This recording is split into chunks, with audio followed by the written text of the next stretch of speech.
हम सब जानते हैं कि इलेक्शनों में पैसे, एक तो सुप्रीम कोर्ट में केस पड़ा हुआ है, वो दायर करने वाले अल्लाह के पास चले गए असर खान, वो जो उन्होंने तस्लीम भी कर लिया कि यहाँ पैसे बांटे थे। तो वो फौज होगी, फौज को होना चाहिए और इनसाइड द पोलिंग स्टेशन होना चाहिए। 20 तो कुल हैं, कोई ज़्यादा अफसरों की ज़रूरत तो नहीं है। और अफसर हों, छोटे रैंक के अफसर, मतलब ये जाहिर है बड़े सीनियर अफसर तो नहीं होंगे, वहाँ हों और वो जिम्मेदारी कबूल करें। और अगर ये इलेक्शन जो है फौज अपनी निगरानी में फेयर इलेक्शन करा देती है तो फौज का तासुर जो है बेहतर होगा। साहब, आप एक तरफ कह रहे हैं अंदर अगर होंगे वो लोग पोलिंग स्टेशंस के, क्या पाकिस्तान तहरीक इंसाफ इसको एक्सेप्ट करेगी कि फेयर करे न करे? खल के खुदा एक्सेप्ट, खल के खुदा अंधी नहीं है।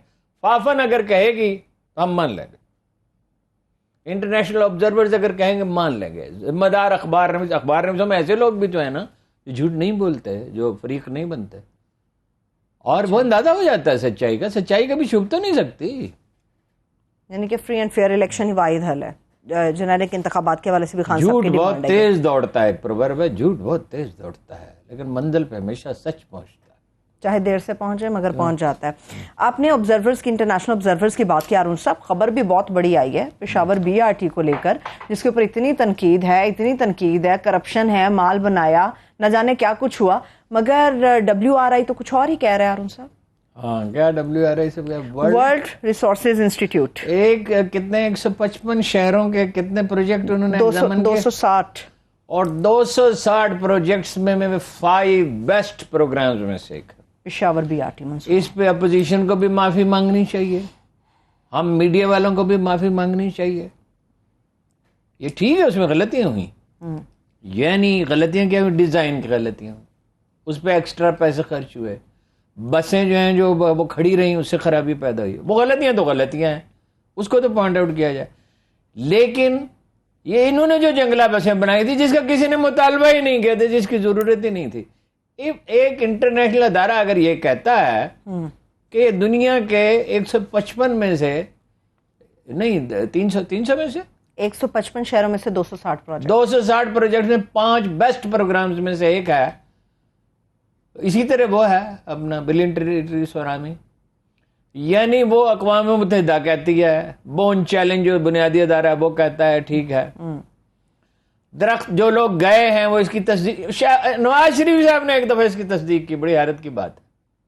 वो हुआ ये कि वो, अब तो नाम लेने में भी कोई हर्ज नहीं, हबीब अकरम साहब उनके साथ थे और लोग अखबार नवीस भी थे। उन अखबार नवीसों से मैंने पूछा, वो गए, जनाब उनका वज़ीर आला थे, हफीज साहब थे गिलगित बल्तिस्तान के। उन्होंने कहा बड़ा दरख्त लगाया आपने? उन्होंने कहा नहीं सर, वो पख्तूनख्वा के हैं। उन्होंने कहा आप भी लगाएं। सराजुल हक साहब मुद्दतों कहते रहे कि कोई 1 अरब दरख्त नहीं लगे। वो अपने घास के तिनके गिन लिए हैं गंदम के। तो मैंने उस पर प्रोटेस्ट किया, जिसके बाद उन्होंने कहा, यह बड़ी खूबी की बात है कि उन्होंने कि आप जाके देखें, उसका जायजा लें, या तो आप साबित करेंगे नहीं लगे फिर तो ठीक है, ठीक। हाँ। वैसे दरख्त जो है आपको पता है 80% अगर सरवाइव कर जाएं तो ये महकमा ज़राअत का उसूल है, हमेशा से चला आता है। लेकिन मैंने जायजा लिया है, जाके उसकी ब्रीफिंग्स ली हैं, इंटरनेशनल अदारों की रिपोर्ट्स देखी हैं। मेरा ख्याल है 90% से ज्यादा दरख्त हैं, हो सकता है 100% से भी ज्यादा। कुछ बीज भी फेंके थे, फिर दरख्तों के बीज गिरते हैं तो उनसे पौधे उगते हैं। ठीक है, अब उसका कहा जी उसकी इन्वेस्टिगेशन करो।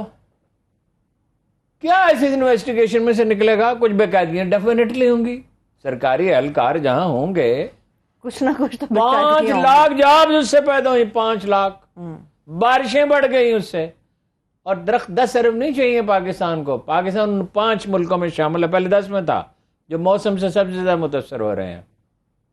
पाकिस्तान को चाहिए 20 अरब दरख्त, मजीद 100 अरब दरख्त, और वो 100 अरब दरख्त लग सकते हैं, कोई मसला ही नहीं है।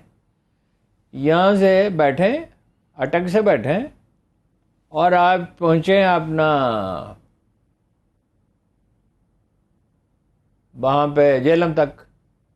ये जिस इलाके में नहरी निज़ाम नहीं है, इस पूरे इलाके में लाखों एकड़ ज़मीन खाली पड़ी हुई है।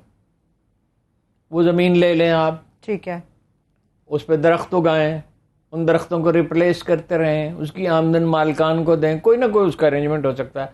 थर खाली पड़ा हुआ है, थल खाली पड़ा हुआ है। आखिर थर में बारिश होती है? थर के बारे में तो सबर गलत है कि वहाँ ग्रीनरी नहीं होती, वहाँ फसलें होती हैं जब बारिश होती है। आप लगाना चाहिए, लगा सकते हैं। आप बनाएंगे 1000 स्टेडियम, आप बनाएंगे इंडिया की सरहद पे, एहसन इकबाल साहब बनाएंगे एक स्टेडियम कितने अरब से? 3 अरब से, जहां कभी कोई खेलों का मुकाबला नहीं होगा। हाउसिंग सोसाइटीज बनेंगी, हाउसिंग सोसाइटीज बनेंगी। Pakistan agriculture research council, heart of Islamabad, वो कह रहे थे यहाँ एक हाउसिंग सोसाइटी बना दे। खुदा के बंदो, यहाँ साइंसदान बैठते हैं। जब सबात में फौजी कार्रवाई हुई तो सडनली एग्रीकल्चर रिसर्च काउंसिल के सरबराह डॉक्टर जफर अल्ताफ ने कहा जानवर कहाँ गए? फसलें भी बर्बाद हुई, जानवर कहाँ गए?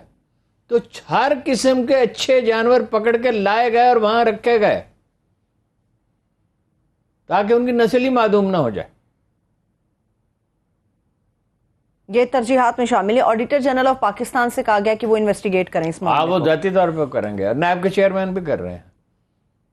मतलब ये है कि इसको कहते हैं पंजाबी में पानी में मदानी, जिसमें से मक्खर निकला कि नहीं, पानी में मदानी डाल के बैठे रहे हैं, उसको बलोते रहे, उसमें से क्या मक्खर निकला? और वजारत ने अपना काम तो करना है अरुण साहब। नहीं, काम क्या कर रहे हैं? जायज काम करें ना, फजूल काम क्यों करते हैं? ठीक है अरुण साहब, हम अगर ये इसी तरह की तहकीकात होनी है तो ये 50 बरस की एक कमीशन बनाएं, तहकीकात करें जरदारी खानदान का, भुट्टो खानदान का, अपना चौधरी खानदान का, अपना इमरान खान का, शरीफ खानदान का, सबका करें तहकीकात। कमीशन बन जाएंगे, रिपोर्ट आने में हारून साहब 20-25 साल लग जाते हैं। नहीं, 200 साल लगे। अगर कोई करना चाहे 1 साल में काम हो सकता है। ठीक है, और रिपोर्ट भी पब्लिक हो सकती है। हम समझते रहे हारून साहब, इमरान खान साहब बस यूं ही लगे हुए, इत्तेहादी हुकूमत बड़ी बेबस होती है, मगर इस हुकूमत के तो बुरे हालात है इत्तेहादियों के हाथों। पहले बैप उनसे नाराज थी, अब अवामी नेशनल पार्टी है, जाएगी कहाँ ये हुकूमत? शहबाज शरीफ सिर्फ नाराज होंगे, कुछ भी नहीं करेंगे। मौलाना मतलब? फजलुर रहमान ने अपने लोगों से कहा है ना, मुजाहरे करें, इजाजत दी है ना, सिंध में मुजाहरे करते रहेंगे, हुकूमत से अलग नहीं होंगे। साइबर कायम खानी भी तो कह रहे हैं, साइबर कायम खानी नहीं, वो कहें साइबर कायम खानी कौन है? एमकेएम के नहीं है, उसने थोड़ी फैसला करना है। किसने करना? वो अपने लोगों को मुतमिन करना है। आज सबको पता है किसने करना है, मुझसे क्यों कहलवाना चाहते? वो अपना ना वो बाप वाले जाएंगे, उसने कहा नहीं खुदा की कसम हम खुश थे, कसम खुदा की खा रहा, अल्लाह की कसम खा रहा हम खुश थे। वो खुश थे तो गए क्यों? ये जो हुकूमत बदली है, इमरान खान एक बात तो ठीक कहते हैं कि हम इनसे कहते रहे कि मुल्क डी ट्रैक हो जाएगा, इकोनॉमी संभाली नहीं जाएगी। पता चल गया ना शहबाज शरीफ कितने बड़े एडमिनिस्ट्रेटर हैं। और शहबाज शरीफ साहब एक फारूक गिलानी, मरहूम वो अपना फारूक लगारी, अल्लाह मग़फ़िरत करे उनकी, वैसे तो वो अच्छे आदमी थे, और एक जावेद हाशमी, ये 3 आदमियों को मैंने देखा है, ये कभी गुफ्तगू कंक्लूड नहीं कर सकते, फैसला करना तो बहुत दूर की बात है। ठीक है, यानी किसी मौजू पे गुफ्तगू शुरू करेंगे उसको कंक्लूड नहीं कर सकते। इमरान खान साहब कहते हैं जैसे साइफर आया, इत्तेहादी हमारे साथ थे, अचानक उनको हुकूमत में कीड़े नजर आए और सब के सब लोटे बन गए। ये इमरान वो सब लोटे कैसे बन गए सबको पता है, इस पर गुफ्तगू करने की जरूरत, जिन चीजों पे गुफ्तगू की जरूरत नहीं उस पर क्या करना। चलिए, मैं तो साबिक वज़ीर-ए-आज़म पाकिस्तान के हवाले से पूछ रही थी हारून साहब कि आप शायद कोई लबकुशाई करें उसके ऊपर। एनीओ हारून साहब, पाकिस्तान साबिक वज़ीर-ए-आज़म से मेरी गुफ्तगू हुई है, 6 घंटे मैंने उनके साथ गुजारे। कुछ आप बताते नहीं हैं फिर भी। लेकिन बताई वही बात जा सकती है जो बताई जा सकती हो, तफसील न पूछें इशारे काफी। क्या बात है। यूं ही ये कहानियां कही जाती हैं।